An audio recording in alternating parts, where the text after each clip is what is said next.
అక్క నమస్కారం అక్క. నమస్తే. ఎట్లున్నారు అక్క? సంవత్సరంన్నర కాంగ్రెస్ పార్టీ పరిపాలనలో అసలు పరిపాలన జరిగిందా మీరే చెప్పండి. రాష్ట్రంలో అసలు పరిపాలన ఉందా? నా క్వశ్చన్ కూడా కంప్లీట్ గా అనిస్తలేరు. ఎందుకు అంత ఫైరింగ్ ఉన్నారు? కాదు, రాష్ట్రంలో అధికారం రాకముందు రేవంత్ రెడ్డి ఊరూరా పోయిండు, వాడ పోయిండు. అక్కడ ఉన్న గుడిలల్లో దేవుళ్ళ మీద ఒట్టేసి మొత్తం కూడా కేసీఆర్ నాశనం చేసిండు మన తెలంగాణని, అప్పుల పాలు చేసిండు ధనిక రాష్ట్రాన్ని.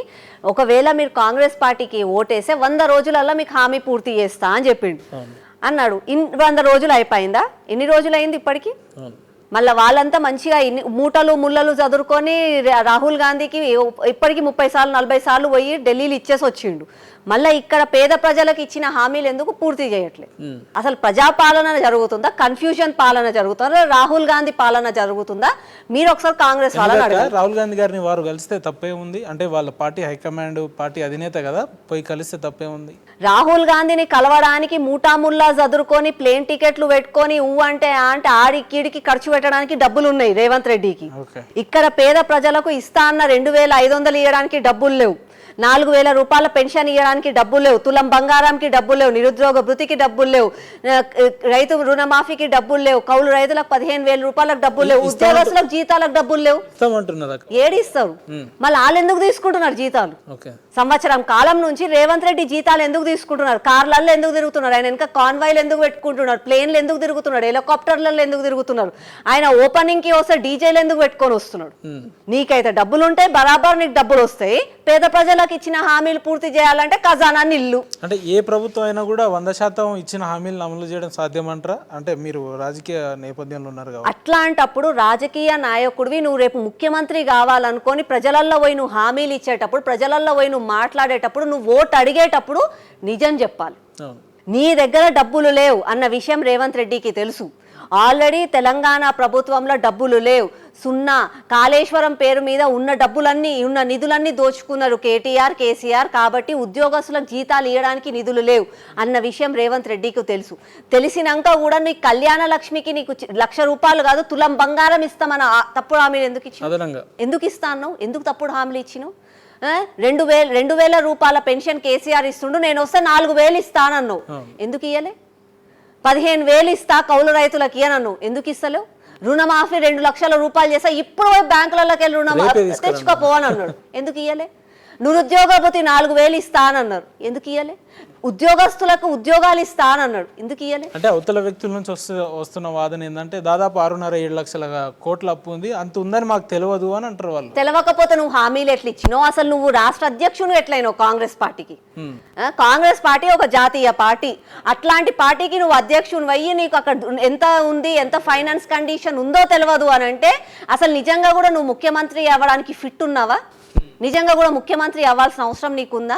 అంటే కేవలం పేద ప్రజలను మోసం చెయ్యొచ్చు అన్న నమ్మకం, అరే నాకు ఓటేసి నేను గెలవా అన్న నమ్మకం, అసలు గెలిచినా కూడా వీళ్ళని మోసం చేసినా నన్ను అడిగేటోడు ఎవరు లేడన్న నమ్మకం. బస్సు ఇచ్చినాం, 10 లక్షల ఆరోగ్య బీమా ఇచ్చినాం, రైతు బోనస్ ఇచ్చినాం, ఇలా అనేకమైన ప్రోగ్రామ్స్ మేము చేసినాం అంటున్నారు. రైతు మీద సభలు సమావేశాలు నిర్వహించారు. గాలి మాటలు గాలి చేస్తారు. సన్న బియ్యం అంటున్నారు. ఈ సంవత్సరం కాలంలో ప్రజాపాలన పేరు మీద రేవంత్ రెడ్డి రాష్ట్రంలో ఏమన్నా చేసిండా అంటే గాలి మాటలు మాట్లాడడం, గాలి ప్రజాపాలన. మీరు ఏదో ప్రతిపక్ష నాయకురాలు కాబట్టి ప్రభుత్వాన్ని విమర్శించాలని కాకుండా నిజంగా నిజంగా ఉంది. ఒక తెలంగాణ బిడ్డగా చెప్తున్నా, బీజేపీ పార్టీ కార్యకర్తగా చెప్పట్లేదు, తెలంగాణ బిడ్డగా చెప్తున్నా. కళ్యాణ లక్ష్మి అప్పుడు పిల్లలకి పెళ్లిలైతే ఆడపిల్లకి కళ్యాణ లక్ష్మి చెక్ ఇస్తుండే కేసీఆర్ ప్రభుత్వం. కళ్యాణ లక్ష్మితో పాటు నేను 100 రోజులలో నీకు తులం బంగారం ఇస్తానన్నాడు. పిల్లలకు పెళ్లిలైనాయి, వాళ్ళకి పిల్లలు కూడా పుట్టిండ్రు. తులం బంగారం దిక్కేడ గ్రామ బంగారం దిక్కు లేకుండా అయిపోయింది. 2,000 రూపాయల పెన్షన్ వస్తుంది. అదనపుగా కూడా ఆ పెన్షన్ అప్లై చేసిన వాళ్ళందరికీ కూడా కొత్త వాళ్ళకి నేను పెన్షన్లు ఇస్తా, 4,000 రూపాయల పెన్షన్ ఇస్తా అని అన్నాడు. పాతోళ్ళకే సమయానికి 2,000 రూపాయల పెన్షన్ దిక్కులేదు. మీరు ఇందాక అన్నాడు 10 లక్షలది హెల్త్ కార్డు ఆరోగ్యశ్రీ ఇస్తా అని అన్నాడు. ఇప్పుడు గవర్నమెంట్ ఆసుపత్రికి పోతే జ్వరం వచ్చిందని చెప్పి పోతే టాబ్లెట్లు దిక్కులేవు. జ్వరం వచ్చిందని చెప్పి మలేరియా డెంగ్యూ లాంటి జ్వరాలు వచ్చినాయి అని చెప్పి గవర్నమెంట్ హాస్పిటల్లో అడ్మిట్ కావడానికి పోతే కనీసం అక్కడ పడుకోవడానికి బెడ్లు లేవు, ఇంజెక్షన్లు లేవు. అట్లాంటిది వీళ్ళు మాటలు మాట్లాడితే ఎవరు నమ్ముతారండి? ప్రజాక్షేత్రంలో ప్రజలలో ఉన్న మాటలే ఇవన్నీ. ప్రతిపక్షంగా మేము మాట్లాడట్లేదు, ప్రజలు మాట్లాడుతున్నవే మేము మాట్లాడుతున్నాం. ఎట్లా చూడొచ్చు అక్క? మరి 10 ఏళ్ళు కేసీఆర్ గారు నమ్మితే ఆయన ఆ రకంగా మోసం చేసిండు. వీళ్ళు అధికారంకి వచ్చిన తర్వాత ఆహా ఓహో అని అరచేతిలో ఆకాశాన్ని చూపించారు. సో ఆల్టర్నేట్ ఏందన్నట్టు రాష్ట్ర ప్రజలు ఎవరి వైపు మొగ్గు చూపే అవకాశాలు ఉన్నాయి అన్నట్టు? దొంగలు ఊర్లు పంచుకున్నట్టు నువ్వు ఒకటి తిన్నావు నేను ఒకటి తింటా అని కేసీఆర్ పోయిండి, ఇప్పుడు నేను వచ్చి తింటా అని చెప్పి రేవంత్ రెడ్డి కాజీ చేస్తున్నాడు. విచిత్రం ఏంటంటే అసెంబ్లీలోనే కోమటిరెడ్డి గారు మాట్లాడుతున్నారు, మీరు 10 ఏళ్ళు చేసిరు, మేము 10 ఏళ్ళు చేస్తాం, తర్వాత మళ్ళీ కేటీఆర్ గారు ముఖ్యమంత్రి అవుతాడు అని అంటున్నారు. అదే చెప్తున్నా, దొంగలు ఊర్లు పంచుకున్నట్టు. అరే నువ్వు 100 ఎకరాలు తిన్నావు, నేను 100 ఎకరాలు తింటా, కాంగ్రెస్ పార్టీ మేము వచ్చినాం, మేము తినాలి కదా, మా మస్తు మంది నాయకులు ఉన్నారు కదా అన్నట్టు అయిపోయింది ఈ రోజు. కానీ ప్రజల కోసం ఆలోచించట్లే.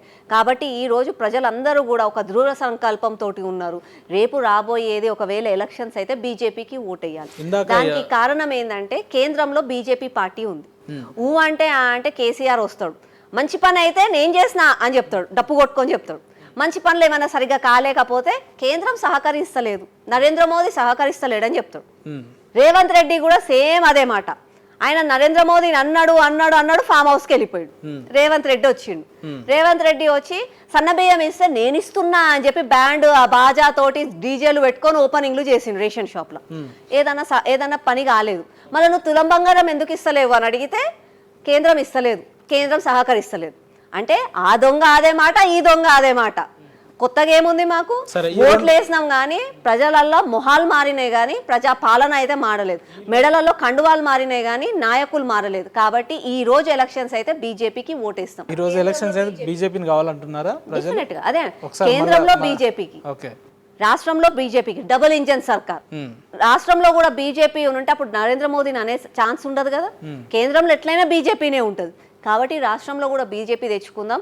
ఆ దొంగ మాటలు ఏ దొంగ మాటలు ఇందాం ఎందుకు, నిజమైన బంగారు తెలంగాణ అయిందో మనమే చేసుకుందాం అని చెప్పి ఈ రోజు ప్రజలు ఉన్నారు. కేంద్ర ప్రభుత్వం తన బాధ్యతగా ఇప్పుడు 11.5-12 ఏళ్ళు కావస్తా ఉంది అధికారుల నుండి. ఏం చేసింది తెలంగాణ రాష్ట్రానికి ప్రత్యేకంగా బీజేపీ పార్టీ అంటే ఏం చెప్తారు?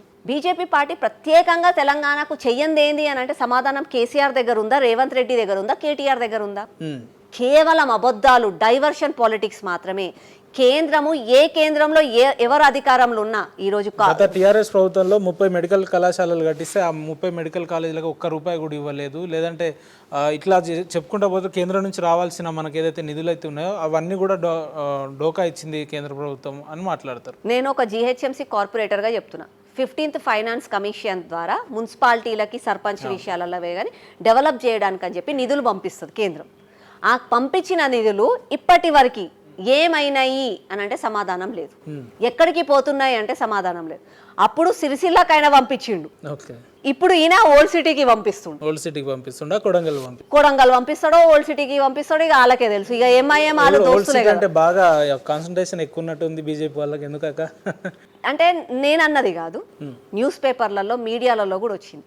మొన్న రీసెంట్గా ప్రాపర్టీ ట్యాక్స్ కలెక్ట్ చేసినప్పుడు మన జీహెచ్ఎంసీ పరిధిలో ఒక రికార్డ్ స్థాయిలో ప్రాపర్టీస్ ట్యాక్స్ పన్నులు కలెక్ట్ చేసింది. అందులో మీరు ఒక్కసారి చూడండి, ఓల్డ్ సిటీకి ఎంత వచ్చింది, లాస్ట్ ర్యాంక్ ఓల్డ్ సిటీ. కనీసం కరెంటు బిల్లులు కట్టరు. ఇది మేమనేది కాదు, ఓపెన్ గా టీవీలలో అందులో చూస్తాం. ఆఫీసర్లు వస్తే ఆఫీసర్లను కొట్టి తరిమేస్తారు. బిల్డింగ్లు కడతారు, పెద్ద పెద్ద బిల్డింగ్, పర్మిషన్లు ఉండవు, డెవలప్మెంట్ ఉండదు, ఏముండదు. కానీ మీరు ఒకవేళ జీహెచ్ఎంసీ బడ్జెట్ బుక్ చూస్తే బడ్జెట్లో మాత్రం యథావిధిగా ప్రతి సంవత్సరము నాలా డెవలప్మెంట్ కోసం, రోడ్ల కోసం, డ్రైనేజీల కోసం అని చెప్పి వాళ్ళకి 10 కోట్లు 20 కోట్లు ఇస్తూనే ఉంటారు, యథావిధిగా ఇస్తారు. డబ్బులు ఏడికి పోతున్నాయి. ఇప్పటికీ కూడా పురాణా షహర్గానే ఉంది. ఇప్పటికీ కూడా మురికివాడలలోనే ఉంది. ఇప్పటికీ కూడా రోడ్ల మీద గుంతలే ఉన్నాయి. ఇప్పటికీ కూడా వర్షం వస్తే నిండిపోతుంది. కారకులు ఎవరు? ఎంఐఎం, దోస్తానా. ఎప్పుడు అధికారంలో ఏ పార్టీ ఉంటే ఆ పార్టీ సంకన కూసోవాలి, ఆ పార్టీ తోటి మంచిగా దోస్తానా చేయాలి. వక్ఫ్ బోర్డు భూమి, వక్ఫ్ పేరు మీద భూములన్నీ కాజేయాలి. వీళ్ళు షాపింగ్ మాల్లు కట్టుకోవాలి, సినిమా థియేటర్లు కట్టుకోవాలి, వీళ్ళు కాలేజీలు స్కూళ్ళు కట్టుకోవాలి, హాస్పిటల్ కట్టుకోవాలి. వీళ్ళు మాత్రం రాజభోగాలు అనుభవించాలి. ఆ పేద ముస్లిం ప్రజలు మాత్రం ఎప్పటికీ అట్లాగే ఉంటారు. అంటే విచిత్రంగా ఉంది, మొదటిసారిగా ముస్లిం ప్రజల గురించి ఇబ్బందులు పడుతున్నారని ఒక బీజేపీ నాయకురాలుగా మాట్లాడుతున్నారు. ఎప్పటి నుంచో కూడా ముస్లిం ప్రజలకి తప్పుదోవ పట్టిస్తున్నారు. ముస్లిం ప్రజలను కేవలం ఓట్ల కోసమే ఈ కాంగ్రెస్ లాంటి నాయకులు, ఎంఐఎం లాంటి నాయకులు వాడుకుంటున్నారు. ఇప్పటికైనా మీరు కళ్ళు తెరవండి అని చెప్పి మేము పదే వాళ్ళకి చెప్తాం. కానీ పాపం అమాయకులు ఏదో మజ్బూరీతోని, ఒక భయంతో, ఇష్టం ఉన్నా లేకున్నా ఎంఐఎంకి ఓటేస్తారు. మీరు వాళ్ళని పోయి అడగండి, మనస్ఫూర్తిగా మీరు పోయి ఎంఐఎంకి ఓటేసిండ్రా అంటే ఓవైసీ పెద్ద దొంగ కానీ అయినా తప్పక ఓటేస్తున్నాం అని అంటారు. వాళ్ళే అంటారు. అదేదో నేను మరి అనేది ఎందుకు దొంగైనా కూడా ప్రతిసారి ఆయననే గెలిపిస్తున్నారు? వాళ్ళకు ఒక 15-16 సీట్లు ఫిక్స్డ్ అన్నట్టు ఎందుకు ఇస్తున్నారు? అంటే మనకు స్వాతంత్రం వచ్చిన తర్వాత ఎప్పుడైతే హిందూ ముస్లిం పేర్ల మీద దేశాలు విభజించిండ్రో అప్పటి నుంచి వీళ్ళు ఒక కేర్ టేకర్గా, అంటే ముస్లింల కోసం మాట్లాడేది నేనే అని చెప్పి ఏఎంఐఎం ఆ పేర్లనే ముస్లిమ్స్ కోసం మాట్లాడతామని చెప్పి పేరు పెట్టుకొని ఆయన కాకుండా ఆల్టర్నేట్ లీడర్ ఎవరు ఉంటారు మీరు చెప్పగలుగుతారా? కనీసం నిజంగా కూడా ముస్లింల కోసం మాట్లాడేది, ముస్లిం సంక్షేమం కోసం పాటుపడేది నరేంద్ర మోదీ గారి నాయకత్వం, నరేంద్ర మోదీ గారి ప్రభుత్వం అని మీరు ఈ మాట పూర్తి స్వేచ్ఛావాయువులతో చెప్తున్నారా? నేను డెఫినెట్ గా హామీతోటి గంట కొట్టి మరీ చెప్తాను. ఒకసారి మళ్ళా చెప్పండి. నరేంద్ర మోదీ గారి నాయకత్వం, నరేంద్ర మోదీ గారి నేతృత్వంలో పనిచేస్తున్న కేంద్ర ప్రభుత్వమే ఇప్పటి వరకు కూడా ఈ 10 సంవత్సరాలలో ముస్లిం ప్రజల కోసం, వాళ్ళ సంక్షేమం కోసం ఆలోచించింది, పని చేస్తుంది. నిజంగా కూడా మనస్తృప్తిగా మనసాక్షిగా చెప్తున్నా. ట్రిపుల్ తలాక్ తీసుకొచ్చింది ఎవరు? నరేంద్ర మోదీ గారు. ట్రిపుల్ తలాక్ తీసుకొస్తే హిందువులకు ఏమన్నా అవుతుందా, క్రిస్టియన్లకు ఏమన్నా అవుతుందా, బుద్ధిస్టులకు ఏమన్నా అవుతుందా, జైన్లకు ఏమన్నా అవుతుందా? మంచి జరిగేది పేద ముస్లిం ప్రజలకే కదా, పేద ముస్లిం మహిళలకే కదా. అట్లాంటి ఆలోచన 70 సంవత్సరాల నుంచి దోస్తానా చేస్తున్న కాంగ్రెస్ నాయకులకు ఎందుకు రాలేదు? మళ్ళీ దోస్తానా చేసిన ఎంఐఎంకి ఎందుకు రాలేదు? అమిత్ షా గారు కేంద్ర హోంమంత్రిగా ఉన్నప్పుడు చేవెళ్ళ సభకు వచ్చి ఒక మాట అన్నాడు, తెలంగాణలో మేము కనుక అధికారంకి వస్తే ముస్లింలకు ఉన్న 4% రిజర్వేషన్ తీసేస్తామని అన్నారు. ఆ మాట మీకు గుర్తే ఉందనుకుంటా. మరి దీన్ని ఏ రకంగా చూడాలి? ఆ రిజర్వేషన్ తీస్తా అన్నది తప్పు దోవ పట్టించి ఈ ఎడిటింగ్ అలవాటైన ఈ కాంగ్రెస్ నాయకులు చేస్తున్న మాటలు. కానీ నిజంగా కూడా తను ఏమన్నాడు, మైనారిటీలకు ఇస్తా అని అన్నాడు. ముస్లిమ్స్ని మైనారిటీలకి కన్సిడర్ చేయరు, ముస్లిమ్స్ బీసీల కింద ఉంటారు. మైనారిటీ, నిజమైన మైనారిటీలు మన దేశంలో ఎవరున్నారు? సిక్కులు ఉన్నారు, జైన్లు ఉన్నారు, బుద్ధిస్టులు ఉన్నారు, మళ్ళా పార్సీలు ఉన్నారు. వీళ్ళు నిజమైన ఎస్సీ ఎస్టీ ఎవరైతే ఉన్నారో, నిజమైన రిజర్వేషన్ ఎవరికి కావాలో వాళ్ళకి ఇస్తాము. కేవలం మతం పేరు పైన, రాజ్యాంగం కూడా చెప్తుంది మతం పేరు పైన రిజర్వేషన్ ఇవ్వద్దని చెప్పి. భారతదేశంలో బిఆర్ అంబేద్కర్ గారు రచించిన రాజ్యాంగం కూడా మతం పేరు పైన, కులం పేరు పైన రిజర్వేషన్లు ఇవ్వద్దు. మీరు రిజర్వేషన్ ఇస్తే వాళ్ళ సోషల్ స్టేటస్ చూసి ఇవ్వాలి అని చెప్తారు. అందులోనే ఉంది. ఉన్నదే మేము చెప్పినాం. ఈ ఎడిటింగ్ బాగా అలవాటయ్యి, కట్టు కాపీ పేస్టులు బాగా అలవాటయ్యి కాంగ్రెస్ నాయకులకు అననది అన్నట్టుగా, చెప్పనది చెప్పినట్టుగా తప్పుదోవ పట్టించి ఈరోజు ఎలక్షన్లలో గెలిచి ముఖ్యమంత్రి కుర్చీలో కూర్చొని ప్రజలను మొత్తం ఆగమాగం చేస్తుంది. ఎందుకాక మరి బీజేపీ అంటే అదొక మతోన్మాద పార్టీ, లేదంటే ముస్లింలకు వ్యతిరేకమైన పార్టీ, వాళ్ళ అభివృద్ధిని నోచుకొని పార్టీ అని చెప్పి ఈ రకంగా మాట్లాడుతున్నారు. ఎందుకు ఆ రకంగా ఎందుకు పోర్ట్రేట్ అవుతుంది పొద్దున్న లేస్తే సామాజిక? అసలుకి మిమ్మల్ని అడుగుతున్నా, మీరు ఇన్ని సంవత్సరాల నుంచి భారతదేశంలో ఉన్నారు. నరేంద్ర మోదీ ప్రధానమంత్రి కాకముందు కూడా భారతదేశం ఎట్లుండేనో మీరు చూసి, నరేంద్ర మోదీ ప్రధానమంత్రి అయిన తర్వాత భారతదేశం ఎట్లుందో మీరు చూస్తున్నారు. అప్పటికిప్పటికి తేడా ఏముంది? అప్పుడు ముస్లిమ్స్ నమాజ్ చదువుతున్నారు, డైలీ 5 సార్లు నమాజులు చదివి, అప్పుడు మాస్కులలో పోయినారు, అప్పుడు మాస్కులు మొత్తం కన్స్ట్రక్షన్ చేసి, అప్పుడు కూడా మాస్కుల మీద లౌడ్ స్పీకర్లు పెట్టిండ్రు, అప్పుడు కూడా మాస్కులల్లో అజా చదివిండ్రు, అప్పుడు కూడా రంజాన్ చేసిండ్రు, అప్పుడు కూడా రంజాన్లల్లో హలీం తినడానికి అని చెప్పి రోడ్ల మీద బట్టీలు పెట్టిండ్రు. ఇప్పటికి అదే పెడుతున్నారు. ఇప్పుడు అట్లనే ఉన్నాం, అప్పుడు అట్లనే ఉన్నాం.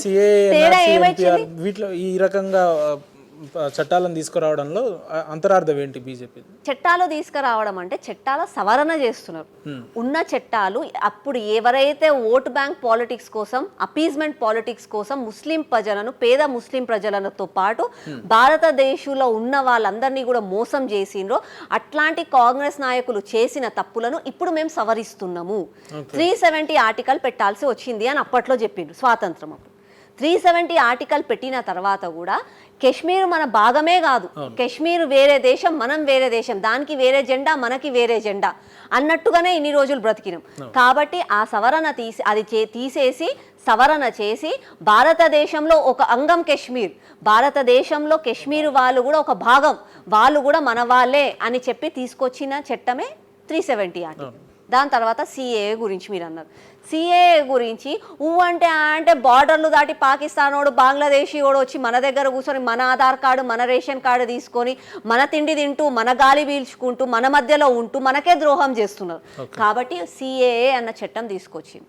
ఎందుకు అనంటే, నువ్వు నా దేశంకి వచ్చే ముందు ఒక వీసా తీసుకో, నువ్వు మంచిగా బార్డర్ని దాటి రా, లీగల్గా వస్తే నీకు మంచి జరుగుతుంది. ఒకవేళ నా దేశస్తులు కూడా వేరే దగ్గర ఎవరన్నా ఉంటే వాళ్ళకి కూడా సిఏఏ చట్టం ఉంటుంది.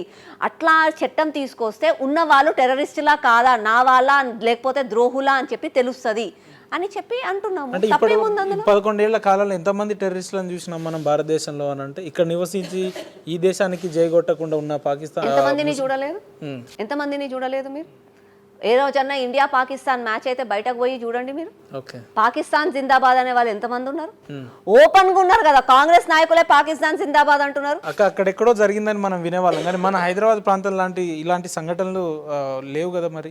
అంటే అక్కడెక్కడో పాకిస్తాన్ గెలిస్తే ఇక్కడ టపాకాయలు వెలుసుకోవడం కానీ ఉన్నాయి, నిజంగా ఉన్నాయి. నేను ఇదేదో బీజేపీ కార్యకర్తగా చెప్పట్లేదు, ఒక భారతదేశీయురాలుగా నేను చెప్తున్నాను. నిజంగా మన దేశంలో ఉన్నాయి ఇట్లాంటివి. పాకిస్తాన్ జిందాబాద్ అనే వాళ్ళు ఎంతమంది ఉన్నారు మన దేశంలో? చాలా మంది ఉన్నారు.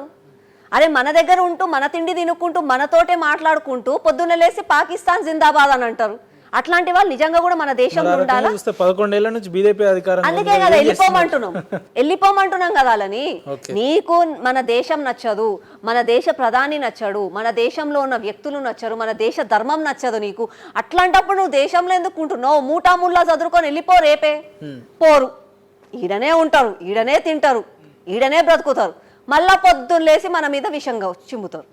ఇట్లాంటి వాళ్ళు రేపు మొన్న ఉగ్రవాది దాడి జరిగింది, దానికి కారణం ఎవడు? సరే బయటి నుంచి ఒకడు వచ్చిండని అనుకుందాం, ఆ బయట నుంచి వచ్చేటవాడికి ఒక సహకరించింది ఎవడు?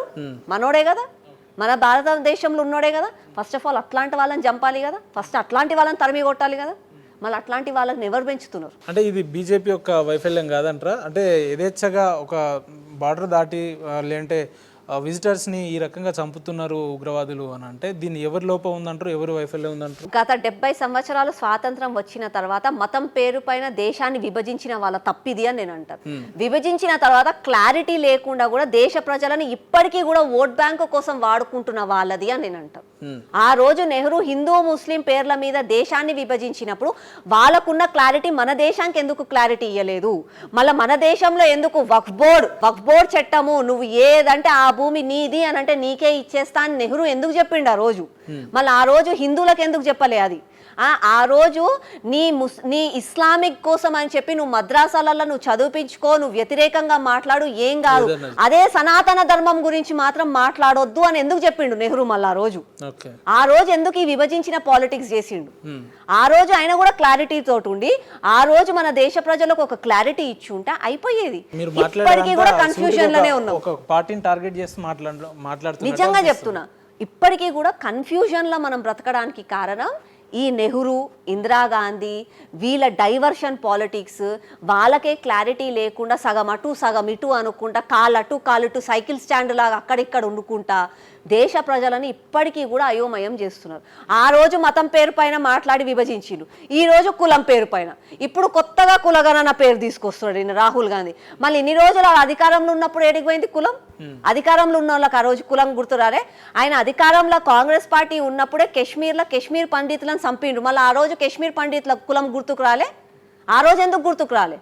మళ్ళీ ఈ రోజు ఎందుకు కొత్తగా గుర్తుకు వస్తుంది ఆయనకి? కేవలం విభజించు పాలించు, డివైడ్ అండ్ రూల్. ఆ వారసత్వం ఎక్కడైతే ఉందో, కాంగ్రెస్ పార్టీ వారసత్వం బ్రిటిషర్స్ నుంచి తెచ్చుకుంది. ఆ బ్రిటిషర్స్ వాళ్ళు వచ్చే రోజు డివైడ్ అండ్ రూల్ చేసిండ్రు, వీళ్ళు కూడా అదే చేస్తున్నారు, ఇప్పటికీ అదే చేస్తున్నారు. అంటే రోజులు దగ్గర పడ్డాయంటారా? దేశానికి వ్యతిరేకంగా పనిచేసే వ్యక్తులు ఎవరైనా కూడా ఈ దేశం నుంచి వెళ్ళిపోయే పరిస్థితులు దగ్గరికి వచ్చినాయంటారా? దగ్గరకు వచ్చినాయనే నేను అంటాను, ఓపెన్గా చెప్తున్నాను. ప్రతి ఒక్కరు కూడా ఈరోజు ఐకమత్యంగా ఉన్నారు, ప్రతి ఒక్కరికి కూడా బాధ ఏందో తెలుస్తుంది. మొన్న ఉగ్రవాది దాడి జరిగింది, ఆ రోజు దాడి జరిగినప్పుడు మీలాంటి మీడియా వాళ్ళు మేము ఎవరో ఒకరు పాపం హిందువులా కాదా అని చూసి వాళ్ళని చంపారండి అని చెప్పి అయ్యో మొర్రో అని చెప్పి కొట్టుకొని చచ్చిపోయినా కూడా నమ్మకపోయేవాళ్ళు. సొంతంగా తన భర్తని కోల్పోయి తన తండ్రిని కోల్పోయిన వాళ్ళు అక్కడ ఉండి ఆ పిల్లలు, తల్లిదండ్రులను కోల్పోయిన పిల్లలు చెప్తే కూడా నమ్మట్లేదు ఇప్పటికీ కూడా. అంటే మనం ఎక్కడున్నాం? ఇప్పటికీ నమ్మట్లే కొంతమంది. ఇప్పటికీ కూడా తప్పేముంది? అది హిందూయిజం మీద దాడి ఎందుకు జరిగింది? అది భారతదేశం మీద దాడి జరిగింది. అవును, భారతదేశం మీదనే దాడి జరిగింది, కానీ నిన్ను దాడి జరిగే ముందు నిన్నేం అడిగిండ్రు? నువ్వు ఏ కులం అని అడిగిండా? నువ్వు ఎక్కడి నుంచి వచ్చినావు అని అడిగిండా? నువ్వు ఏ రాష్ట్రం అని అడిగిండా? నువ్వు ఏ భాష మాట్లాడతావు అని అడిగిండా? కాదు కదా, నువ్వు హిందువా ముస్లిమా అని అడిగిండా? అంటే ధర్మం మీదనే జరిగింది కదా. ఇప్పటికీ కూడా మనం మేలుకోకపోతే ఎట్లా? ఇప్పటికీ కూడా మనం ఒకటి కాకపోతే చనిపోయిన వ్యక్తులలో ముస్లిమ్స్ కూడా ఎక్కువ శాతంగానే ఉన్నారు అని చెప్పి ఒక వాదన వింటా ఉంటాం కదా మనం. వాస్తవం అది. కసబ్ అనే వ్యక్తి ముంబైకి వచ్చి ఉగ్రదాడి చేసిండు. ఆ రోజు 100 మందిని పొట్టన పెట్టుకున్నాడు. ఆ 100 మందిని పొట్టన పెట్టుకున్న తర్వాత కూడా మన దేశంలో అతనికి మన దేశీయుడే అతనికి ఒక లాయర్గా నించొని అతను మంచోడు అని చెప్పి అతని తరఫున మాట్లాడి అది మన చట్టం, అది మన న్యాయం. న్యాయం ఎవరికైనా మంచిగా ఇవ్వాలి. ప్రతి ఒక్కరికి కూడా వాడు చనిపోయేంత వరకు వాడు దొంగ అయినా సరే, దొరైనా సరే, శత్రువు అయినా సరే వాడిని మంచిగా స్వీకరించాలి, వాళ్ళకు మంచిగా చూడాలి, మాట్లాడాలి అని చెప్పే మన న్యాయం చట్టం. అట్లాంటి న్యాయం చట్టంలో మనం ఉంటూ ఇప్పటికీ కూడా మన దేశంలోనే గుంట నక్కలు లాగా, ద్రోహులు లాగా నిన్ను నేను పొడుస్తాను, నువ్వు పొడుస్తానంటే బయటోడు వచ్చి డెఫినెట్గా పొడుస్తాడు. మనలో మనం ఐకమత్యంతో ఉండకపోతే ఎప్పటికైనా వేరే వాడు వస్తాడు. అంటే ఇది బీజేపీ యొక్క వైఫల్యం వల్లనే ఈ సంఘటన జరిగిందని అయితే మీరు దీన్ని యాక్సెప్ట్ చేస్తలేదు. బీజేపీ వైఫల్యం ఇంటెలిజెన్స్ వ్యవస్థ ఫెయిల్ అయింది లేదా ఆర్మీ వ్యవస్థ ఫెయిల్ అయింది అని అంటే దీనికి ఏం చెప్తారు మీరు? అదే సామెత ఉంటుంది కదా, ఇంట్లో దొంగను పట్టుకోవాలంటే ఆ ఈశ్వరుడు కూడా కాపాడలేడు. ఇంట్లోనే దొంగ ఉన్నాడు, నీ సొంతమోడే దొంగను పెట్టుకొని బయటోడిని గురించి అని లాభమేంది? ఇంట్లో ఇల్లు జాగ్రత్త అని చెప్పి నీ తమ్మునికో ఎవరికో నువ్వు ఏమంటారు తాళాలు ఇచ్చేసిపోయావు, వాడే దొంగతనం చేస్తే ఎవరికి చెప్పుకుంటాం మన బాధని? అట్లాగే ఈరోజు మన దేశం ఉంది. ఇది నేననే మాటలు కాదు, మీరు నార్మల్గా మీడియాలలో చూడండి, ఇంటెలిజెన్స్ వాళ్ళందరినీ చూడండి. మన భారతదేశంలో ఇప్పటికీ కూడా బంగ్లాదేశీయులు ఎంతమంది ఉన్నారు? వాడు ఎవడో అసలు వాళ్ళకి పాస్పోర్ట్ లేదు, ఏమీ లేదు, ఓపెన్గా వస్తున్నారు, ఆధార్ కార్డులు తీసుకుంటున్నారు, రేషన్ కార్డులు తీసుకుంటారు, ఓట్లు కూడా ఇస్తున్నారు. వాళ్ళు హైదరాబాద్లో ఉన్నారు. హైదరాబాద్లో మీరు తప్పు సర్టిఫికేట్లు ఇచ్చారు అని చెప్పి ఒక కార్పొరేటర్గా నేను పోయి కంప్లైంట్లు ఇచ్చిన, ఇంతవరకు దానిపైన యాక్షన్ లేదు. నువ్వు ఇచ్చిన సర్టిఫికేట్లు ఎవరికి ఇచ్చినావు? వాడు దొంగనా, వాడు దొరనా, అసలు వాడు నిజంగా తప్పుడు ఎందుకు తీసుకున్నారు సర్టిఫికేట్లు? యాక్షన్ ప్లాన్ ఉందా? ఎందుకు తీసుకోవట్లే?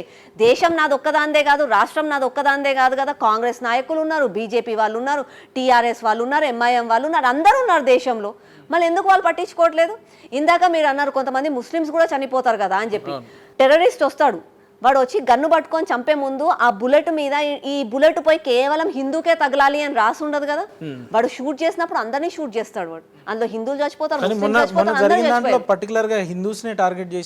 మొన్నైతే కంపల్సరీ హిందూనే టార్గెటెడ్ గా చేశారు. కానీ నార్మల్ గా కూడా ఒక బాంబు పేలుస్తాడు. ఒకవేళ వాడు బాంబు పెట్టినప్పుడు ఆ బాంబు పేల్చేటప్పుడు అరే హిందువులనే చంపాలి, ముస్లింస్ ని చంపొద్దని ఆ బాంబుకి తెలియదు కదా. అది పేలినప్పుడు అందరు చచ్చిపోతారు అందులో. మళ్ళీ అందులో ఉన్న వాళ్ళు నీ వాళ్ళు కూడా ఉన్నారని చెప్పి నువ్వు కూడా ఆలోచించాలి కదా. ఎందుకు ఆలోచించట్లే ఇప్పటికీ కూడా? సో ఈ టెర్రరిస్ట్ అంశాన్ని దృష్టిలో పెట్టుకొని ముఖ్యమంత్రి గారు కోవతుల ర్యాలీ నిర్వహించిండు, ఓవైసీ బ్రదర్ కూడా అందులో పాల్గొన్నాడు. సో ఎట్లా దీన్ని ఎట్లా చూస్తారు? కొవ్వొత్తుల ర్యాలీ వెలిగించగానే అయిపోతుందా? మళ్ళీ అలా సొంత కాంగ్రెస్ పార్టీ నాయకులే తెలపడం తప్పంటారా? సంఘీభావం తెలపండి, తప్పులేదు, నేను అనట్లే. నరేంద్ర మోదీ గారు నీ వెనక నేనున్నాను, పోయి పిఓకే తీసుకురా అని అన్నాడు. నేను చాలా మంచిగా అనిపించింది నాకు కూడా. మళ్ళా నా ముందల ఓవైసీ ఉన్నాడు, ఓవైసీ నువ్వు తప్పు చేస్తున్నావు, ఓవైసీ నువ్వు తప్పు చేస్తున్నావు అని ఎందుకు చెప్పలేకపోయిండు? నరేంద్ర మోదీ నీ వెనక నేను ఉన్నాను అంటుండు, మళ్ళీ ఆయన ముందరనే ఓవైసీ ఉన్నాడు కదా, ఓవైసీ తప్పు చేస్తున్నాడు కదా, ఎందుకు చెప్పలేకపోయిండు? కేవలం ఓవైసీ తోటి బీజేపీ పార్టీకి వచ్చే నష్టం ఏంది? ఎందుకు ఆయనను చూసి పార్టీ ప్రతిసారి ఆయన విమర్శిస్తుంది, ఆయన భయపడుతుంది అనుకోండి, ఇంకో రకంగా ఎందుకు ఓవైసీ అనే వ్యక్తి బీజేపీకి ఎందుకు టార్గెట్ అయ్యిండు? అతనితో వచ్చే నష్టం ఓవైసీ నిజంగా కూడా సొంత లాభం కోసం, సొంత ప్రయోజనాల కోసం ముస్లింలని వాళ్ళ ఓట్ బ్యాంక్గా వాడుకుంటూ ఇప్పటికీ కూడా ద్వేషాన్ని మొత్తం భారతదేశంలో నిలుపుతున్నాడు అని అంటే అది ఓవైసీ లాంటి నాయకులే. మనం అందరం మంచిగా ఉన్నాం, చాలా క్లారిటీ తోటి ఉంటారు అందరూ కూడా.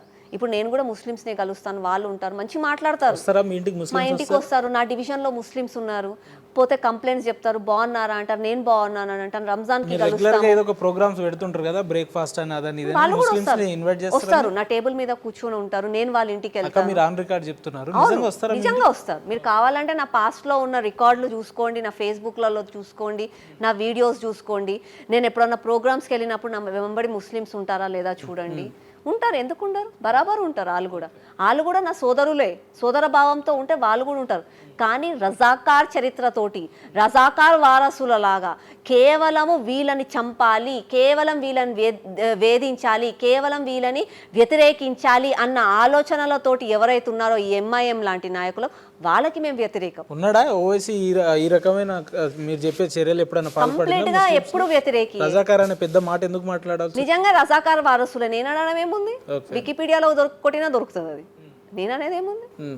నిన్నగాక మొన్న సీతక్క అసెంబ్లీలో మాట్లాడుతున్నారు, సీతక్క ఏదో మాట్లాడుతుంది, అక్బరుద్దీన్ ఏదో మాట్లాడారు. ఎంత ఓపెన్గా, ఆమె ఒక గిరిజన మహిళ, ఆమె ఉన్న ఒక అడవిల నుంచి ఆమె ఈ రోజు అసెంబ్లీ వరకు వచ్చిందంటే ఒక మహిళగా గౌరవించాలి. నువ్వు ఒక స్థాయిలో ఉన్న ఒక ఎమ్మెల్యేగా నువ్వు ఆమెను గౌరవించాలి. తర్వాత పార్టీ తర్వాత సంగతి, ఆమెను నువ్వు గౌరవించాలి. ఆయన ఎంత ఎగతాళి చేసుకుంటూ నేను ఇంగ్లీష్లో మాట్లాడితే ఆమెకు అర్థమవుతలే, నేను ఉర్దూలో మాట్లాడితే అర్థమవుతలే, నాకు తెలుగు రాదు అని అంటాడు. నీకు తెలుగు ఎందుకు రాదు? నీకు తెలుగు ఎందుకు రాదు? నువ్వు పుట్టిందేడా? హైదరాబాద్లో పుట్టిను. నీ అయ్యేడా పుట్టిండు హైదరాబాద్, నీ తాత ముత్తాతలు అందరూ హైదరాబాద్ వాళ్ళే. నువ్వు తిండి హైదరాబాద్లోనే తింటున్నావు. నీ చుట్టుపక్కల ఉన్న వాళ్ళందరూ తెలుగు వాళ్ళే. నువ్వు ఉన్నదే తెలుగు రాష్ట్రంలో. నీకు తెలుగు ఎందుకు రాదు? నీకు తెలుగు ఎందుకు రాదు అంటే నీ మనసులో ఉన్నది రజాకార్. అంటే నువ్వు వ్యతిరేకి, తెలుగు వ్యతిరేకి, నువ్వు భారతదేశానికి వ్యతిరేకి. నీకు చెప్పిపోయిండు రజాకార్, కాబట్టి నువ్వు ఇప్పటికి అట్లాగే ఉన్నావు. నువ్వు రజాకార్ వారసుడివి. నువ్వు ఇక్కడ ఉండాలంటే తెలుగు తప్పనిసరిగా నేర్చుకోవాలంటారా? నువ్వు ఒక ప్రజానాయకుడివి. నీ తాత ముత్తాతలు అందరు ప్రజానాయకులు. పొద్దున లేసి నీ చుట్టుపక్కల ఉన్న వాళ్ళందరూ తెలుగు వాళ్ళే. సమస్య ఉంటే రోడ్డు దగ్గర గుంతలు ఉన్నాయి, డ్రైనేజ్ పొంగుతుంది, నాకు సమస్యలు ఉన్నాయి, మా ఇంట్లో వాళ్ళు హాస్పిటల్ ఉన్నారు, నన్ను సహాయం చేయని చెప్పి ఒక లీడర్ దగ్గరకు వస్తారు.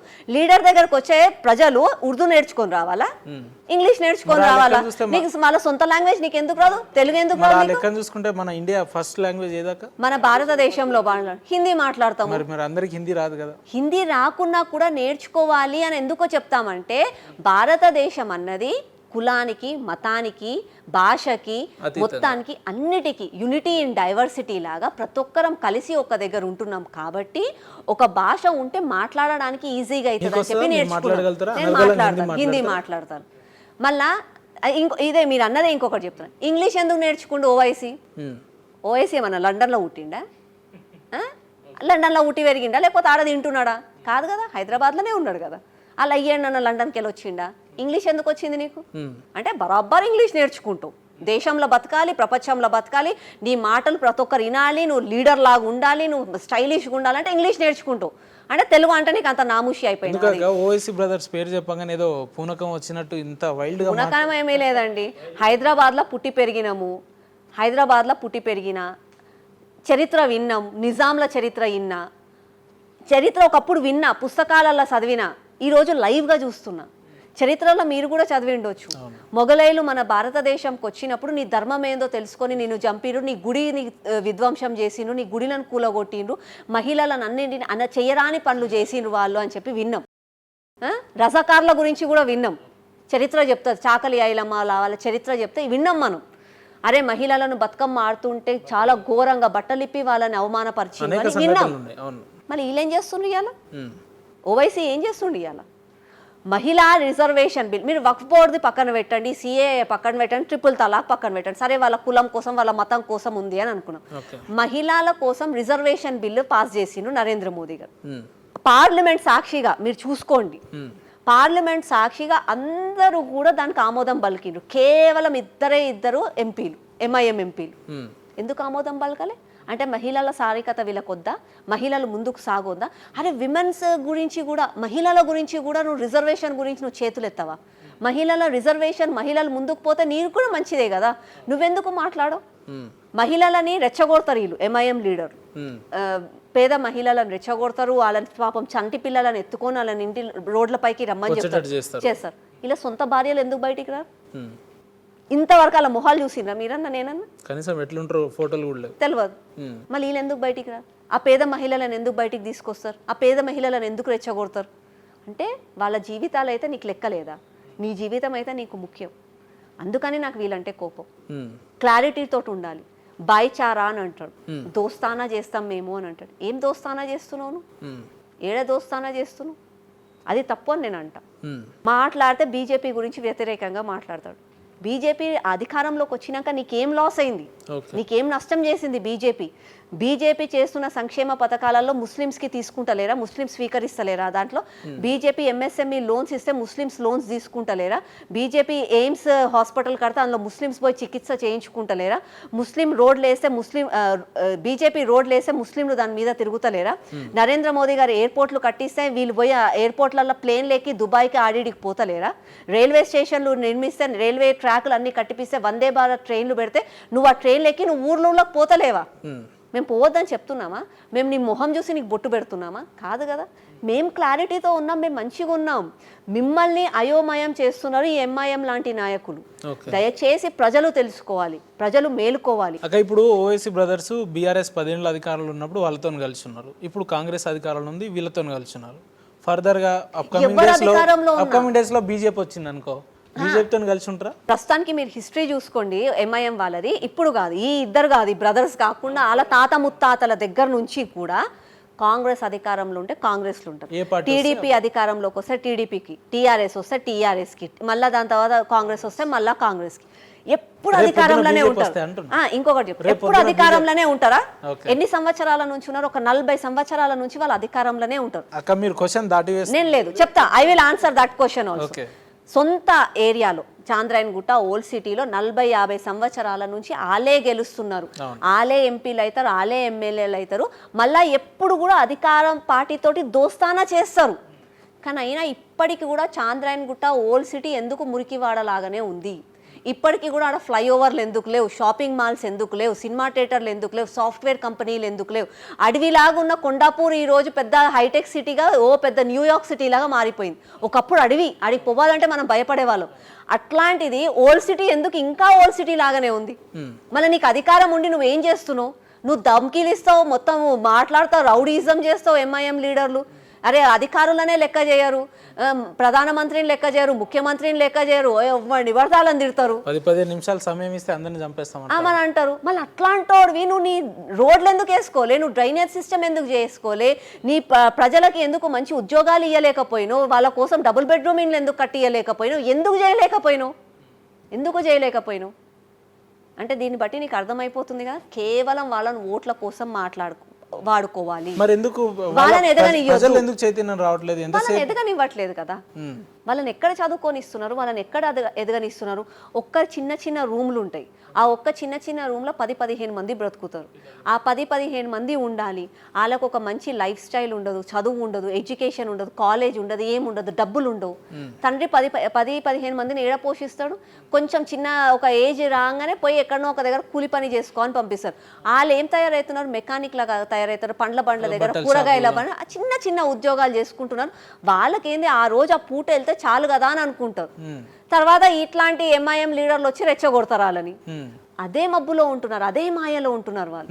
పాపం వాళ్ళని ఒకసారి ఒక జ్ఞానం చూయించి, ఒక ప్రకాశం చూయించి, ఒక లైట్ చూయించి, ఇది నాయన నిజంగా ఇది నాలెడ్జ్, ఇది నిజమైనది, ప్రపంచం అంటే ఇది అని వాళ్ళకి చూపిస్తే కదా వాళ్ళు. ముస్లింల మీద ఉన్న బీజేపీకి ఉన్న ప్రేమతోటి పాత బస్తీకి వెళ్ళి ముస్లిం ఏరియాలలో బీజేపీ నాయకులు వెళ్ళి ప్రచారం చేయొచ్చు కదా, వాళ్ళని ఎన్లైట్లోకి తీసుకురావచ్చు కదా. తీసుకొస్తున్నాం, ప్రయత్నిస్తున్నాం, తర్వాత కూడా మీరు ప్రయత్నిస్తాం. ఇందాక మీరు అన్న ప్రశ్న, రేపు బీజేపీ అధికారంలోకి వస్తే, మన తెలంగాణలో రేపు బీజేపీ అధికారంలోకి వస్తే ఓల్డ్ సిటీని భాగ్యనగరంగా మారుస్తాం. నిజమైన భాగ్యనగరం ఏందో చేసి చూపు. అంటే ఓవైసీ వాళ్ళతో కలిసి ఉంటారా అంటున్నా నేను, అది చెప్పట్లే. ఒకప్పుడు భాగ్యనగరం, కలకలలాడుతున్న భాగ్యనగరం హైదరాబాద్ అనేవాళ్ళు. నిజమైన భాగ్యనగరం ఏందో మేము చేసి చూపిస్తాం. మాకు అధికారం ఇవ్వండి, ఒక్కసారి మాకు అధికారం ఇవ్వండి. నిజమైన భాయిచారా, నిజమైన దోస్తానా ఏంది, నిజమైన అన్నదమ్ముళ్ళు అంటే ఏందో హైదరాబాద్లో బ్రతికి హైదరాబాద్ నగరాన్ని భాగ్యనగరంగా మార్చి సస్యశ్యామలంగా చేసి చూపిస్తాం. ఓవైసీ బ్రదర్ని కాదని ఏం చేయలేమని మీరు చెప్పగానే చెప్పారు. అలాంటప్పుడు మళ్ళీ ఎట్లా సస్యశ్యామలంగా? ప్రజలకి చెప్తున్నా, నేను ప్రజలకి చెప్తున్నా. ఒకవేళ ప్రజలు నిజంగా కూడా మంచి బ్రతుకు కావాలి, మంచి జీవితం మాకు కావాలి, ప్రజలలో మాకు మార్పు కావాలి అని అనుకుంటే ఓవైసీ చేస్తున్న తప్పులను వాళ్ళని ఎండగట్టి, ఓవైసీ ఇన్ని సంవత్సరాల నుంచి వాళ్ళని ఓట్ల కోసమే వాడుకుంటున్నారని చెప్పి వాళ్ళు జ్ఞానోదయం అయ్యి మా బీజేపీ పార్టీకి ఓటేస్తే నిజమైన భాగ్యనగరం అంటే ఏంది, నిజమైన సస్యశ్యామలం అంటే ఏంది, నిజమైన జీవితాలు అంటే ఏదో చేసి చూపిస్తాం. ఓల్డ్ సిటీలో పోటీ చేసి బీజేపీ క్యాండిడేట్లు గెలుస్తారా? కనీసం డిపాజిట్లు వస్తాయా? నేను అదే అంటున్నాను కదా, గెలవడానికి మేము ఉన్నాం రెడీగా. గెలిపించండి, గెలిపిస్తే మీ మధ్యలో ఉంటాం, మీకు పని చేస్తాము, హహర్ నిషలు మీకు సహాయపడతాము అని మీకు చెప్తాము. కానీ వాళ్ళు చేయట్లేదు. ఏళ్ల తరబడి మన విభజన జరిగిన రోజు నుంచి ఇప్పటికీ కూడా ఆర్ఎస్ఎస్ అంటే తప్పు, ఆర్ఎస్ఎస్ అంటే మీకు అన్యాయం చేస్తుంది, హిందూ ధర్మం అంటే మీకు తప్పు అని చెప్పి వాళ్ళని నూరి పోరి ఆ జిహాదీ పేరు మీద, ఆ పేరు మీద, ఈ పేరు మీద, టెర్రరిజం అని చెప్పి వాళ్ళని ఎదగనీయకుండా, నిజమైన అభివృద్ధి అంటే ఏందో వాళ్ళకి తెలియనీయకుండా ఇప్పటికీ వాళ్ళని నీడలనే చీకట్లనే ఉంచుతున్నారు. కాబట్టి వాళ్ళు ఓట్లు వేయలేకపోతున్నారు.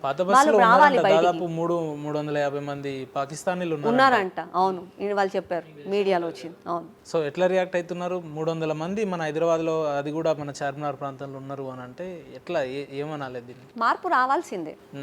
మార్పు వాళ్ళు తెచ్చుకుంటారా, లేకపోతే మనంతలా మనం ఒకటయ్యి మనం మార్పుని చూసి మనం చేస్తున్న అభివృద్ధిని చూసి మనని చూసి మన సంతోషాన్ని చూసి మేము కూడా మీతోనే ఉంటాము, పాకిస్తాన్ వాళ్ళతో ఉంటే మాకు పిండి దొక్క మా దగ్గర ఉండదు, పిండి ఉండదు, మాకు అన్నం ఉండదు, మేము పస్తున పండుకోవాలి, కాబట్టి మాకు కూడా మీలాంటి వాళ్ళే కావాలి అని చెప్పి వాళ్ళే మన దగ్గరకు వస్తారేమో. మనం ఒకటైదాం ముందు, తర్వాత వాళ్ళని తీసుకుందాం. మనమే ఒకటి కాకపోతే వాళ్ళు ఎక్కడ ఒకటి అవుతారు. 10 ఏళ్ల బీఆర్ఎస్ పాలనలో, దాని తర్వాత సంవత్సరంన్నర కాంగ్రెస్ పాలన తర్వాత బీజేపీ తెలంగాణ రాష్ట్రంలో ముఖ్యంగా కనుమరుగైపోయింది, ఇంకా భవిష్యత్తు లేదు పార్టీకి అని చెప్పి కొంతమంది వ్యక్తులకు ఏం చెప్తారు? కొంతమంది వ్యక్తులకు చెప్తున్నాను. ఫస్ట్ ఆఫ్ ఆల్ అసలు టీఆర్ఎస్ పార్టీ ఏడుంది, భూస్థాపితం అయిపోయింది టీఆర్ఎస్ పార్టీ. రేపేదో పెద్ద ఎత్తున సభ రేపు ఒక దిక్కు దేశంలో ఉగ్రదాడి అయ్యింది, ఒక దిక్కు దేశంలో ఉగ్రదాడి అయ్యి అమాయక ప్రజలను మతం పేరు మీద చంపితే కనీసం దాని గురించి ఒక ప్రతిపక్ష నాయకుడుగా స్పందించలే. ఇప్పటికీ ఫామ్ హౌస్ లోనే ఉన్నాడు. ఆయన ఏం నాయకుడు? దేశంలో ఇంత పెద్ద ఉగ్రదాడి అయితేనే స్పందించని వ్యక్తి రేపు మన తెలంగాణ బిడ్డల కోసం ఏం మాట్లాడతాడు? తెలంగాణకు ఏం న్యాయం చేస్తాడు? కేవలం ఒక ఎజెండా, తెలంగాణ రాష్ట్రం కావాలి, నేను ముఖ్యమంత్రిని కావాలని చెప్పి ఆ రోజు ఉద్యమం చేసి తెలంగాణ రాష్ట్రం వచ్చిన తర్వాత కేవలం ఫామ్ హౌస్కి పరిమితమయ్యి కొడుకు చేతిలో బిడ్డ చేతిలో రాష్ట్రాన్ని పెట్టి ఈరోజు అల్లకల్లోలం చేసిండు రాష్ట్రాన్ని. ఈ రోజు ఆయన వచ్చి ఏం మాట్లాడతాడు? భూస్థాపితం అయిపోయింది ఆ పార్టీ. కానీ ప్రభుత్వ వ్యతిరేక విధానాల మీద పోరాడే సమయంలో ఎక్కువ శాతం బీఆర్ఎస్ పోరాడుతున్నట్టుగా మనం కనిపిస్తుంది కదా, మరి బీజేపీ ఎక్కడ కనిపిస్తుంది? హైడ్రా విషయంలో కావచ్చు, మూసి ప్రక్షాళనలో కావచ్చు, లేదంటే లగచర్ల ఇష్యూలో కావచ్చు, లేదంటే గ్రూప్ 2 ఇష్యూలో కావచ్చు, ఇలా అనేకమైన ఇష్యూస్లో బీఆర్ఎస్ఏ లీడ్ తీసుకున్న తప్ప బీజేపీ ఎక్కడ కనిపిస్తుంది? బీఆర్ఎస్ పార్టీ అధికారంలో ఉన్నప్పుడు కాంగ్రెస్ పార్టీ నోవేర్, అసలు కాంగ్రెస్ నాయకులే లేనప్పుడు కూడా మన రాష్ట్రంలో ప్రతి ఒక్క అంశం పైన స్పందించింది బీజేపీ పార్టీ. బీజేపీ కార్యకర్తలు జైలు పాలయ్యిండ్రు, కేసులు ఉన్నాయి, ఇప్పటికీ ఉన్నాయి, వాళ్ళకి కోట్ల చుట్టూ తిరుగుతున్నారు. అట్లాంటి పార్టీ బీజేపీ పార్టీ. కానీ మీరు అన్నట్టుగా వాళ్ళే కనిపిస్తున్నారు అనడానికి కారణం ఏంటంటే గత 10 సంవత్సరాలు మన రాష్ట్రంలో ఉండు దండిగా దోచుక తిన్నారు మన ప్రజల సొమ్ముని. ఉన్న సొమ్ము ఖర్చు పెడుతున్నారు, కలర్ఫుల్గా కనిపిస్తున్నారు గంతే. కానీ నిజంగా కూడా ప్రజలలో ఉన్నది. బీజేపీ కార్పొరేటర్లు ఎంతమంది ఉంటారక్క మీ లెక్కన? 25 మంది ఉన్నాం. 25 మందిలో మీరే ఎక్కువగా, అంటే మీ డివిజన్లో ఎక్కువగా స్థానిక సమస్యల మీద మాట్లాడుతున్నట్టు, లేదంటే ఇష్యూ బేస్డ్గా మాట్లాడుతున్నట్టుగా అనిపిస్తారు. మిగతా వాళ్ళు ఎందుకు ఎలివేట్ గారు? మీరు కూడా అదే రకంగా కలర్ఫుల్గా అనిపిస్తున్నారా? నేను కలర్ఫుల్గా ఉంటాను, దాంతోపాటు సోషల్ మీడియా వేదికగా నేను చాలా స్ట్రాంగ్గా ఉంటాను, దానికి తోడు నేను గట్టిగా మాట్లాడతాను. అందరూ పనులు చేస్తారు, పనులు చేసే విధానంలో డిఫరెన్స్ ఉంటుంది. కొంతమంది సౌమ్యంగా పనిచేస్తారు, కొంతమంది నిదానంగా పనిచేస్తారు, కొంతమంది అగ్రెసివ్గా పనిచేస్తారు. నేను గట్టిగా అరుస్తాను కాబట్టి నా శబ్దం ఎక్కువ. మీరు ఎన్నన్నా కూడా, అంటే మీ ప్రశ్న కొంచెం మిమ్మల్ని నొప్పించవచ్చు, అంటే భవిష్యత్తులో బీజేపీ పార్టీ యొక్క తాళాలు మూసేయాల్సిందే, ఆ పార్టీ కాస్త ఇంటికి వెళ్ళిపోవాల్సిందే. ఎందుకనంటే రాష్ట్ర అధ్యక్షులుగా ఇప్పుడు ఎవరు వస్తారో తెలియదు, ఉన్న వ్యక్తి ఏమో కేంద్రంలో బిజీగా ఉన్నాడని చెప్తారు, లేదంటే సమన్వయ లోపం ఉందని చెప్పి, పరస్పర వాళ్ళకే పడదని చెప్పి, కొత్త పాత ఈ రకంగా అనేకమైన సమస్యలు ఉన్నాయి పార్టీలో. వీళ్ళు భవిష్యత్తుని ఎట్లా డిజైన్ చేస్తారు అనేది ఒక ప్రశ్నార్థకంగా మారింది. ఇప్పుడు బీఆర్ఎస్ పార్టీ వాళ్ళు, కాంగ్రెస్ పార్టీ వాళ్ళు, ఎంఐఎం పార్టీ అంటే ఇట్లా అంటారు, వీళ్ళు రాష్ట్ర అధ్యక్షునే ఎంచుకోలేకపోతున్నామంటే దానికి కారణం ఏంది అని అంటే, మా పార్టీలో ఎంతమంది సభ్యత్వం ఉన్నారు, వాళ్ళ పార్టీలో ఎంతమంది అండి? మహా అంటే 4. బీఆర్ఎస్లో ఎవరినైనా ఎంచుకోవాలి అని అంటే కేసీఆర్, కేటీఆర్, కవిత, హరీష్ రావు, ఆ 4. కాంగ్రెస్లో ఎవరినైనా ఎంచుకోవాలి అంటే సోనియా గాంధీ, రాహుల్ గాంధీ, ప్రియాంక గాంధీ, గంతే. ఈ 3-4 ఉంటారు కాబట్టి తొందరగా ఎంచుకుంటారు, తొందరగా పని అవుతుంది. మాలో అలా కాదు.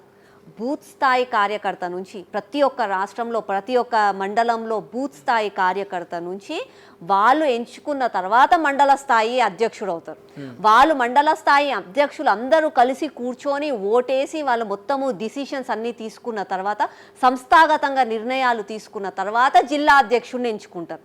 జిల్లా అధ్యక్షులు, ఆఫీస్ బేరర్లు అందరూ కూడా వాళ్ళందరూ కూర్చొని మాట్లాడుకొని వివిధ క్షేత్రాలు, ఆర్ఎస్ఎస్, విహెచ్పి, మాతృశ్రీ అన్ని క్షేత్రాల వాళ్ళతో కూర్చొని మాట్లాడుకొని రాష్ట్రానికి ఎవరైతే మంచిది, ప్రజలకు ఎవరైతే మంచిది, మన పార్టీకి ఎవరైతే మంచిది అని చెప్పి నిర్ణయాలు తీసుకున్న తర్వాత, సంస్థాగతంగా కలిసిమెలిసి ఒకే స్థాయిలో నిర్ణయాలు తీసుకున్న తర్వాత రాష్ట్ర అధ్యక్షులు అవుతారు. కాబట్టి డిలే అవుతుంది.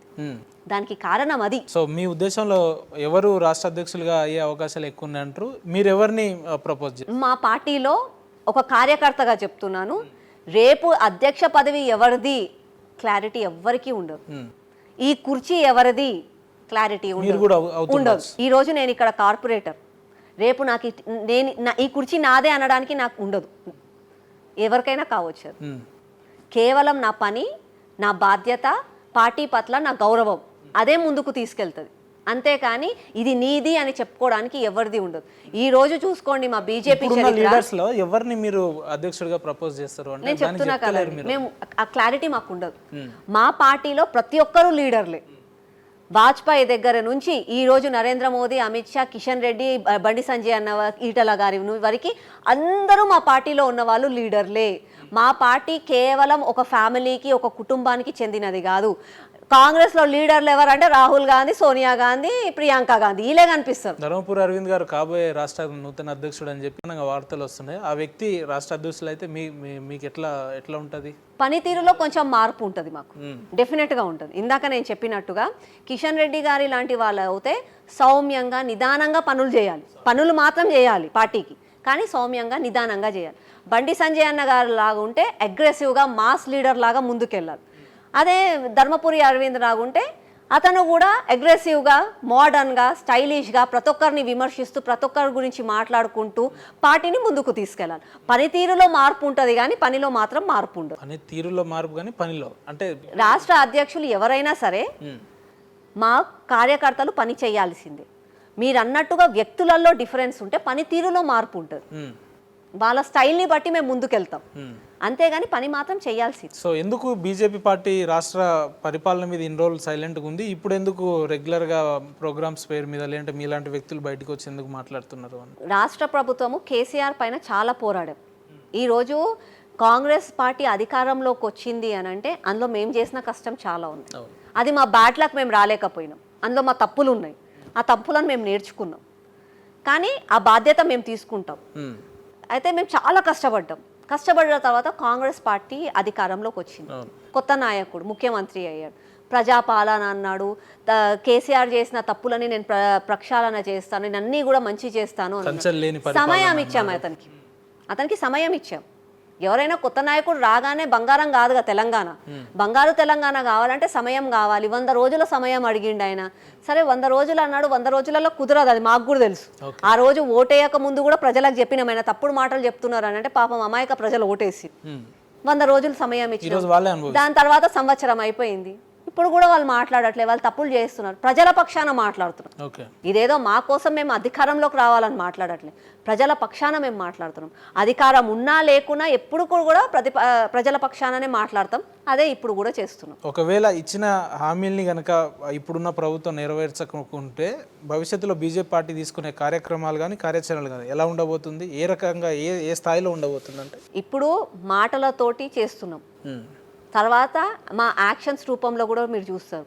అవసరం వస్తే కొట్టడం అట్లాంటివి మా దగ్గర ఉండదు. అసెంబ్లీ ముట్టడిస్తాము, సెక్రటేరియట్ ముట్టడిస్తాము. ఎక్కడ పడితే అక్కడ మినిస్టర్లు వాళ్ళు వీళ్ళు డీజేలు పెట్టుకొని తిరుగుతున్నారు కదా స్టైల్గా కాన్వాయ్లలో. ప్రతి ఒక్క కాన్వాయ్ని అడ్డుకుంటాం. ప్రతి ఒక్క లీడర్ని, ప్రతి ఒక్క మంత్రిని, ప్రతి ఒక్క ఎమ్మెల్యేని, ఎంపీలని అందరినీ కూడా నించోబెట్టి ప్రజలకు ఎందుకు అన్యాయం చేస్తున్నారని చెప్పి ప్రతి ఒక్కరిని రోడ్ల పైన ఎండగడతాం. ఎందుకాక ఎవరిని చూసి ఈ రకంగా మీరు మాట్లాడుతున్నారు? అంటే ఆకుల శ్రీవాణి అని అంటే కేవలం ఒక డివిజన్కి కార్పొరేటర్ మాత్రమే. అటువంటి వ్యక్తి ఒక ఉమ్మడి రాష్ట్రంలో పనిచేసిన మాజీ మంత్రి అయినటువంటి సబితా ఇంద్రారెడ్డి గారిని ఈ రకంగా ఇప్పటివరకు విమర్శించిన నాయకురాలు ఎవరు లేరు. అంత వైల్డ్గా ఫైర్గా మాట్లాడి ఆమెను ఈ రకంగా విమర్శించడం అని అంటే మీకంత డేర్నెస్ ఎక్కడిది? ఎవరిని చూసి ఆ రకంగా మాట్లాడతారు మీరు? ఎవరు అంటే చూడడం అని అంటే నా వ్యక్తిత్వం అట్లాంటిది. తప్పుని తప్పుగా అనడం నా ముందు నుంచి నా వ్యక్తిత్వం అది. తెలుపు అంటే తెలుపు, నలుపు అంటే నలుపే. ఈ స్ట్రైట్ ఫార్వర్డ్నెస్ ఉంది కాబట్టే నేను అప్పట్లో కొత్తగా రాజకీయాలలోకి వస్తున్నానంటే మా ఇంట్లో వాళ్ళు, మా ఫ్రెండ్స్ అందరు చెప్పిండ్రు నీకు సూట్ కాదు అని చెప్పిండు. ఇంత స్ట్రైట్ ఫార్వర్డ్గా, ఇంత నిక్కుచీస్గా ఇట్లా మాట్లాడొద్దు, కష్టము అని చెప్పిండు. కానీ అయినా సరే నేను ఉన్నన్ని రోజులు ఇట్లాగే ఉంటా, కానీ నా క్యారెక్టర్ మార్చుకోనని ఆ రోజు ఛాలెంజ్ చేసి చెప్పిన. మీరు ఇందాక అన్నారు ఆకుల శ్రీవాణి కేవలం సరూర్ నగర్ కార్పొరేటర్ మాత్రమే అని అన్నారు. కేవలం కాదు, నేను తెలంగాణ బిడ్డని, మీరు తెలంగాణ బిడ్డని. ప్రతి ఒక్కరికి కూడా మాట్లాడే హక్కు ఉంది, ప్రతి ఒక్కరికి కూడా చేసే వాళ్ళని ప్రశ్నించే హక్కు ఉంది, అడగాలి కూడా. అమ్మైనా అడగంది అన్నం పెట్టదు అని అంటారు. నువ్వు అడగకపోతే వాళ్ళు ఎందుకు పెడతారు? నువ్వు 100 రూపాయలు ఇచ్చి నీ ఇంట్లో ఎవరికైనా పనివాడికి ఇచ్చి ఏమన్నా కూరగాయలు తీసుకురా అని అంటే 100 రూపాయల లెక్క అడుగుతాం మనం. టమాటాలు కిలో ఎంత, 100 రూపాయలు ఇస్తే నీకు ఎంత మిగిలింది, మిగతా చిల్లర ఎంత జోబులు వేసుకున్నావు అని అడుగుతాం. మరి నించోబెట్టి అడుగుతాం. అది తత్వం మనం. మళ్ళీ అట్లాంటిది నువ్వు సంవత్సరం నువ్వు ప్రాపర్టీ ట్యాక్స్ కడుతున్నావు, ఇన్కమ్ ట్యాక్స్ కడుతున్నావు, మళ్ళీ నీ డబ్బులు ఎక్కడికి పోతున్నాయి, నువ్వు ఎందుకు అడగొద్దు? నువ్వు ఓటు వేస్తున్నావు, అమూల్యమైన ఓటు అంటాం మనం. అట్లాంటి ఓటు నువ్వు వేస్తున్నప్పుడు నువ్వు ఎందుకు అడగొద్దు? అడగాలి. నేను ఒక కార్పొరేటర్గా నా డివిజన్ సమస్యల కోసం, ప్రజా సమస్యల కోసం అడిగిన.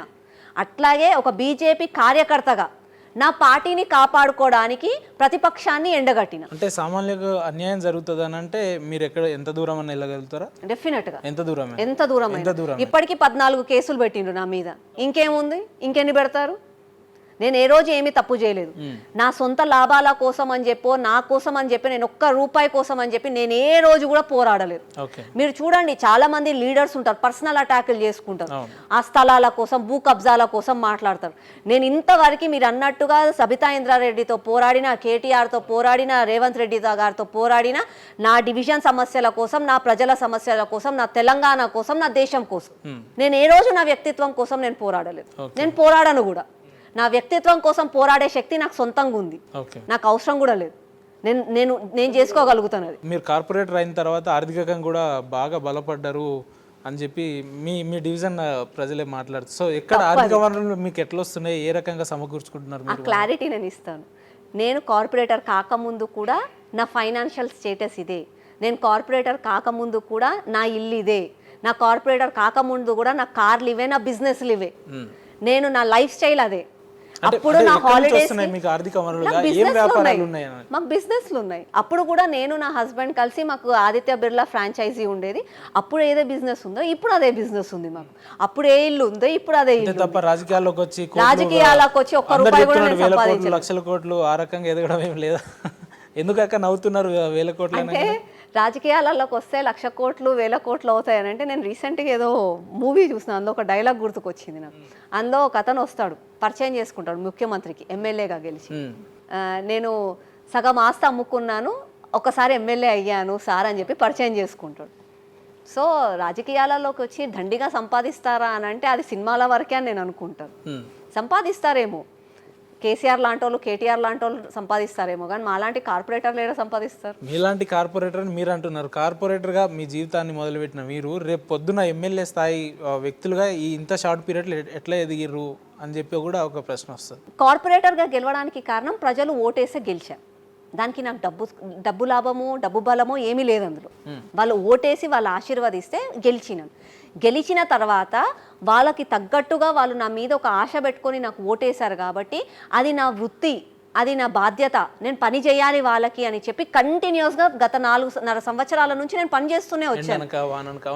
ఈ పని చూసి నచ్చి నా అధిష్టానం, నా పార్టీ అధిష్టానం నాకు మళ్ళా ఇట్లాంటి అమ్మాయి అయితే పార్టీకి మంచిది అని చెప్పి నాకు ఒకవేళ ఎమ్మెల్యే టికెట్ ఇస్తే, ఎమ్మెల్యే టికెట్ ఇచ్చిన తర్వాత కూడా మళ్ళా ఈ ప్రజలు నా పైన నమ్మకంతో నాకు ఓటేస్తేనే నేను ఎమ్మెల్యేగా గెలుస్తాను. ఇప్పుడున్న రాజకీయ పరిస్థితులను బట్టి చూస్తే సామాన్యంగా ఒక సర్పంచ్ స్థాయి వ్యక్తులు గెలవాలంటే లక్షల మోతాదులో ఖర్చు పెట్టే రోజుల్లో, లక్షలు కాదండి కోట్లు, రైట్, కోట్లలో. సరే మీరు చెప్తున్నారు. అటువంటిది రేపు పొద్దున మీరు ఎమ్మెల్యే కావాలి అని అంటే వందల వేల కోట్లు కావాలి. సో ఎక్కడి నుంచి తీసుకొస్తారు, ఏ రకంగా ఖర్చు పెడతారు? మా బీజేపీ పార్టీలో డబ్బులు ఖర్చు తక్కువ.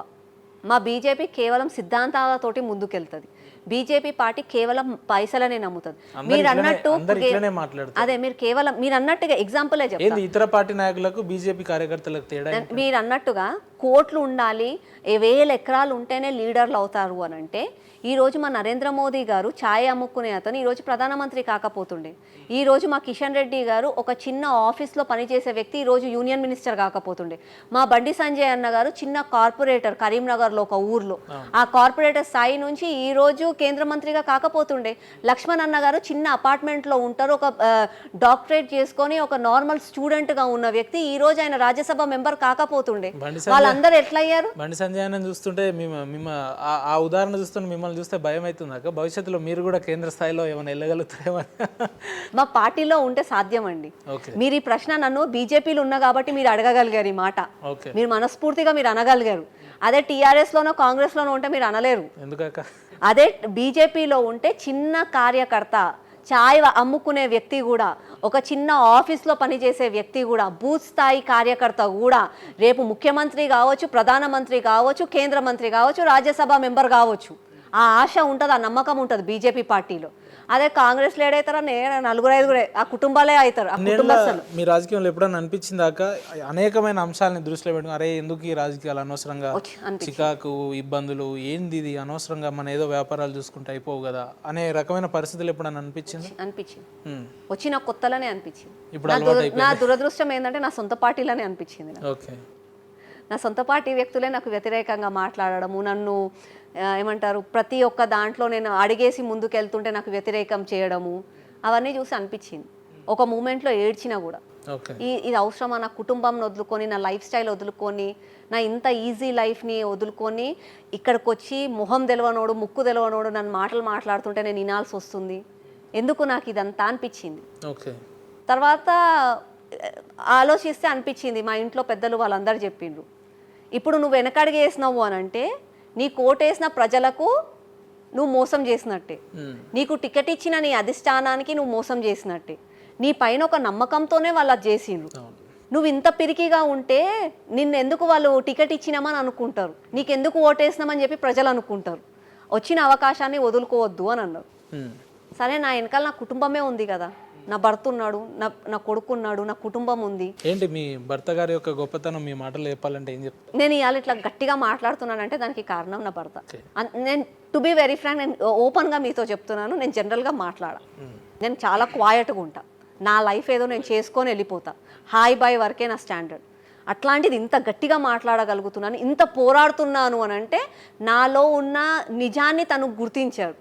ఆ గుర్తించి నాకు చెప్పాడు నువ్వు చేయగలుగుతావు అని చెప్పి నన్ను ప్రోత్సహించాడు. ప్రోత్సహించిన దానికి తను వెనకాల ఉన్నాడు నా అండగా అన్న ఒక ధైర్యంతో ముందుకు సాగగలుగుతాను. యాజ్ ఏ పొలిటికల్ ఉమెన్గా, బీజేపీ లీడర్గా, ఇన్నేళ్ళు పార్టీ లక్ష్యాలని మీ భుజాల మీద మోస్తున్నటువంటి వ్యక్తిగా పార్టీ యొక్క బీజేపీ యొక్క గొప్పతనం ఏంటి అని అంటే మీ మాటలు ఏం చెప్తారు మీరు? మా బీజేపీ పార్టీ అంటే నాకు ఒక గొప్పగా ప్రౌడ్గా ఎందుకు అనిపిస్తుంది అంటే సిద్ధాంతాలతో కూడిన పార్టీ.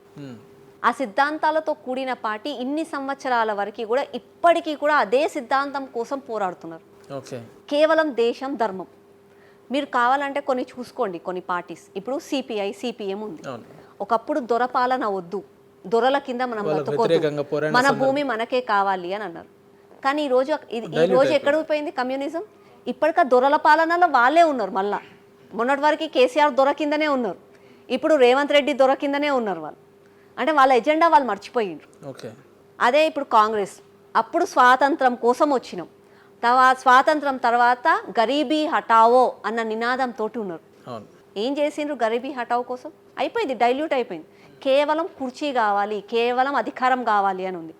ఆ రోజు నుంచి ఈ రోజు వరకు కూడా మళ్ళీ టీఆర్ఎస్, మన రాష్ట్రంలోనే బీఆర్ఎస్ వచ్చింది, తెలంగాణ కోసం అని వచ్చింది. తెలంగాణ ఉద్యమం, నా తెలంగాణ బిడ్డలు, నా తెలంగాణ రాష్ట్రం అని చెప్పి దేశ్కి నేత అని చెప్పి తెలంగాణను పక్కన పెట్టేసి దేశం కోసం ఉరికి మన తెలంగాణ బిడ్డలనే అన్యాయం చేసిండు.